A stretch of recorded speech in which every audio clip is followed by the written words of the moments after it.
বাংলাদেশে ইসলাম কায়েমের বাধা বাংলাদেশের আলেমরাই। কারণ তারা একে অপরকে ফতোয়া দেয়, অমুক কাফের, অমুকের আকীদা খারাপ, অমুকের ঈমান নাই।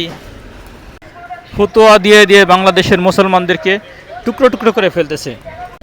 মুসলমানদের বুকে এই ছুরি চালানোর আগে তাদের উচিত আল্লাহ রসুল সাল্লাল্লাহু আলাইহি সাল্লামের এই হাদিসটা একটু পড়া। সহিহ বুখারী শরীফ আছে, যে ব্যক্তি আমাদের মতো নামাজ পড়ে, আমাদের কিবলার দিকে মুখ করে এবং আমাদের জবাইকৃত প্রাণী খায়, সেই মুসলিম, তার জন্য আল্লাহ ও তার রসুলের পক্ষ থেকে নিরাপত্তা রহিয়াছে। কেউ যদি এই হাদিস পড়ে, তাহলে কি অন্য কোনো মুসলমানকে কাফের ফতোয়া দেওয়া সম্ভব? কোন মুসলমান নাই যে এই তিনটি কাজ করে না? অতএব বাংলাদেশের আলেমদের কাছে আকুতি মিনতি করি, আপনারা এই ফতোয়া দেওয়ার আগে আল্লাহ রসুলের এই হাদিসের দিকে একটু খেয়াল করেন, দেশ ও দেশের মানুষের প্রতি একটু দয়া করেন।